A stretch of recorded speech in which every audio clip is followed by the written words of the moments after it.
Okay,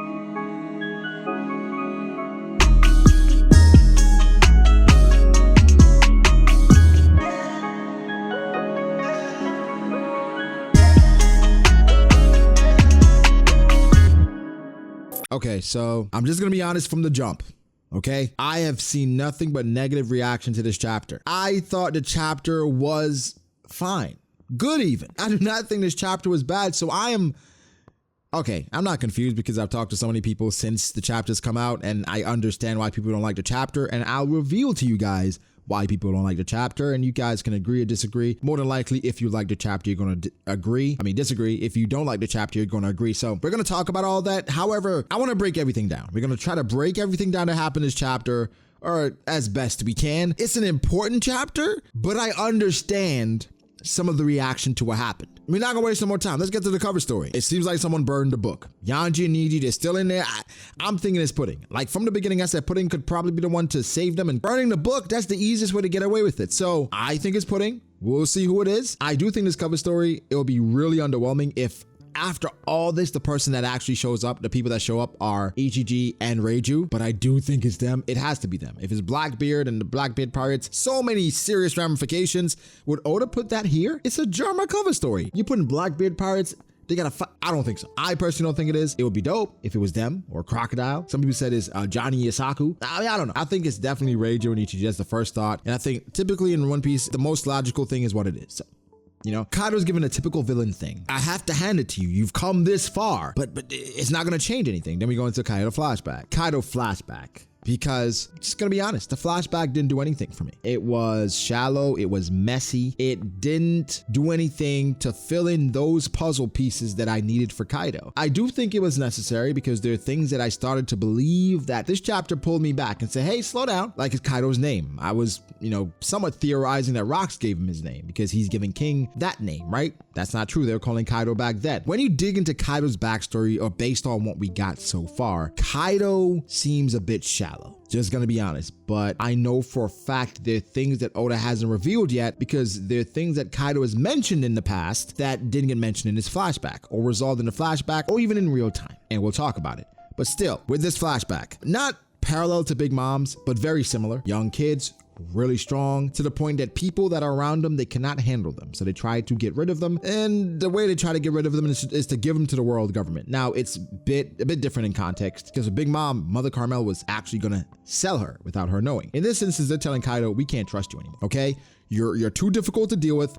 And so for us to get a place at the Reverie because he's from Vodka, surprising, he's from Vodka, they say we're going to give them Kaido. We're going to give them our best warrior for the world government. They're always trying to recruit. I'm assuming they felt the same way that it did about Big Mom, somebody who had the potential to become a fleet admiral, right? That's how they're looking at it. So the backstory, what happens, right? Because stay with me here. What happens with the backstory is because it's so condensed, because it's so blotchy, giving us bits and pieces, stopping here in Vodka, we move on, he's with Rocks, we move on, he's in Wano. It's so blotchy, you don't have time to connect the dots. But I think that's intentional. I think Oda doesn't want us to connect the dots yet. He has not mentioned how Kaido learned about Joy Boy. He has not mentioned why Kaido chose Wano. People are somewhat coming to the conclusion that Yamato saying Joy Boy will open Wano is the reason why Kaido came to his conclusion that Joy Boy is the person that will beat him. No, that doesn't make sense because Yamato found out about Joy Boy in Wano, where she got the journal. Kaido specifically told Yamato, you have no idea why I chose Wano. So Kaido found out about Joy Boy before that. So therefore, Kaido coming to that conclusion that Joy Boy will be the one to beat him based off of Yamato's words.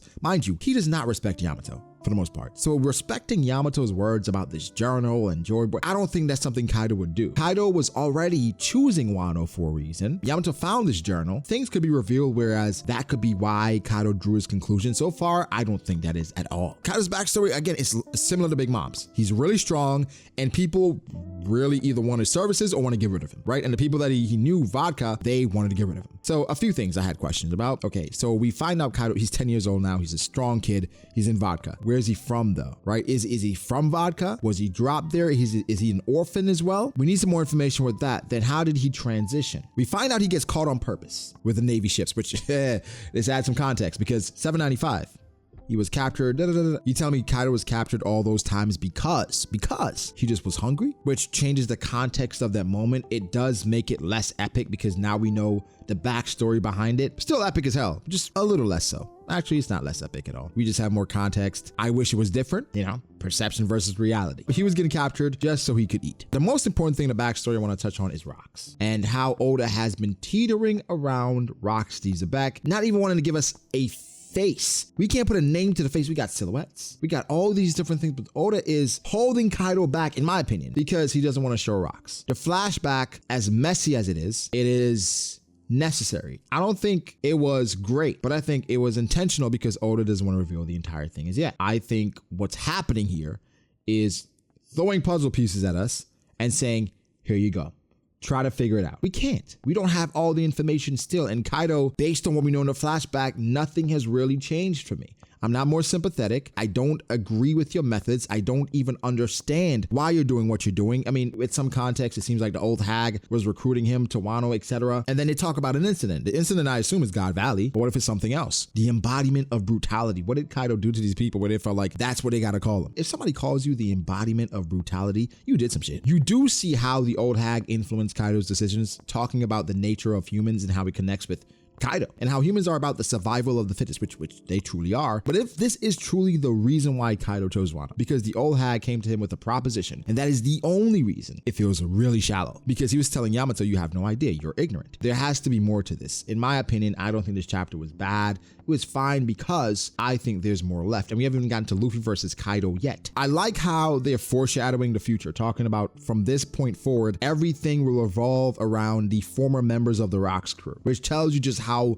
amazingly strong this crew is. In Kaido's flashback, it seems like Whitebeard is the one that recruited him. It says, hey, Brad, do you want to be a part of this? Rocks wants to see you. Time has passed because Kaido had been with Rocks for a while, and then all of a sudden we see it transitions to him going to God Valley. So it's really jumping around.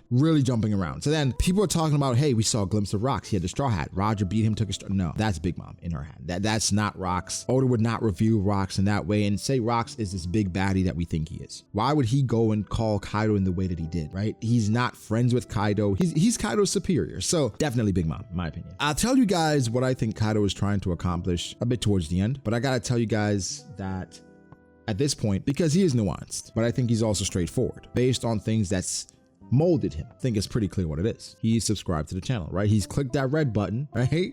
Seriously, look down, see if you're subscribed. If you're not, click that subscribe button, drop a like, turn on post notifications, all that good stuff. But seriously, Kaido has gone through life being strong, being as intense as he's been. And so the goal and his purpose revolves around strength. That's why his crew, meritocracy, all that strength is super important for him. But what's the overarching thing? Let's talk about Luffy versus Kaido first. The water is rumbling around everyone. It's basically putting out the flames. But what's important here is right now, Kaido and Luffy, they're on their final clash, apparently. Momonosuke is still trying to save Onigashima. There's an amazing panel back then when Momonosuke talks about putting Wano on his shoulders, and now he's actually doing that, so that's really dope. But he's trying to figure things out. However, at the end, Kaido asks Luffy what type of world would he like to create. He commended Luffy before saying, yeah, I commend you for going this far, but now he's asking the question. The question when you know a nigga about to lose. What type of world you want, big bro? It's like a weird thing, like, bro, why does that matter? And Luffy says something that's, I don't want to say it's corny, but it's like, it's so Luffy. He says a world where his friends can eat as much as they like. Cool. People are saying this is Luffy revealing his true dream, because some of you may be aware that Luffy has not revealed his true dream yet. Not to become the parking, right? Not to make people happy. Now, there's a dream that we don't know about that Roger and Luffy share that we still do not know exactly what it is. But every time they talk about it, well, when they talked about it, people laugh. Roger said it, and then people laughed at him. When Luffy said it, Sabo and Ace, they laughed at him. So we still have to figure out exactly what that is. I don't think it's where his friends can just eat. I don't think that's what it is. Now, Luffy has a compressed Rio, conquers Haki, destructive punch. It landed on Kaido, and Kaido seems to be headed towards hell, like Luffy said he would go. And guess who's waiting down there for him? You goddamn right. Zoro Noa Zoro. What I gotta say is, though, is this underwhelming? Is this a fitting conclusion if it truly is the end? My stance right now is just wait and see. Let's wait and see. Nothing is over yet. We don't get the little announcer saying Kaido loses. We gotta wait, right? And I'm willing to wait. I'm willing to wait before jumping to conclusions. However, based off of this, say this is the end. Underwhelming, because we've seen the big fist before, and Oda somewhat set us up by saying, hey, I'm not going to do it with a big fist. I am not mad at this chapter. I'm in a wait and see mode because the chapter was fine. But I understand why people are frustrated. You expected something different, which is based off of what Oda specifically said, saying, hey, I know people won't be happy if Luffy just beats Kaido with another big punch. Proceeds to cue big punch. There are other things at play which I think did not get highlighted, which, that was a bit frustrating. Momonosuke taking down Onigashima. That should have been a major part of this chapter. We've been getting build up for Momonosuke and his flashback. I was waiting for Momonosuke to get this moment and for it to be highlighted. It was kind of thrown in the corner because we got the Kaido flashback, we got Luffy fighting Kaido. What do you think people are going to pay attention to more? So that's the only thing for me that was kind of weird. Explain to me exactly or more things that were happening that I thought was really cool. My boy even explained to me things that were happening that I didn't realize that were really cool. The compression of the arm and dope attack. I'll say that. Dope attack. Just redundant. Very redundant. But it is what it is, right? We gotta wait and see. We said it all the time, but this is firmly wait and see. Now to Kaido, right? You guys have been waiting for that. The overarching point of what Kaido is doing revolves around his upbringing. Back then, the Celestial Dragons, he was saying, why we gotta do what they say anyway? Why do they get to boss everybody around? Then we get bits and pieces. We get to Rocks Pirates. And then for Kaido, he starts talking about how when you lose, people leave you, people abandon you. What happened there? As we get further, and again, pulling from each flashback, Kaido talks about the Celestial Dragons and them loving peace. And that he wants to create a world of anarchy where everyone is on the same level and anarchy reigns free. So in Kaido's twisted way, this is him fighting for equality. Yes, Kaido wants equality, but for different reasons. He wants equality so that he can challenge you and fight you and beat you. But that's freedom to him, which One Piece is so unique because everyone has their own sense and idea of freedom. Kaido's idea of freedom, where everyone is equal, and anarchy is reigning free. He believes one's worth can be gauged in battle. His upbringing, again, that's important to know because we don't know where he learned these ideals. He was a strong kid at 10. How did you get there? There are other things at play that we need to know. And so guys, give me your thoughts. Why does Kaido think that Joy Boy has to be the one to beat him? Why does he think that? Is it him holding on to Yamato's words and taking that as gospel? Did he read the journal himself? Give me your thoughts. Make sure to like the video if you did. Subscribe to the channel for more content like this. Follow me on Twitter at BragoDAce. Follow me on Instagram at BragoD.ace. Thank you to my patrons. I appreciate you guys all so much. Again, guys, be sure to like and subscribe, and I'll catch you in the next one. Peace.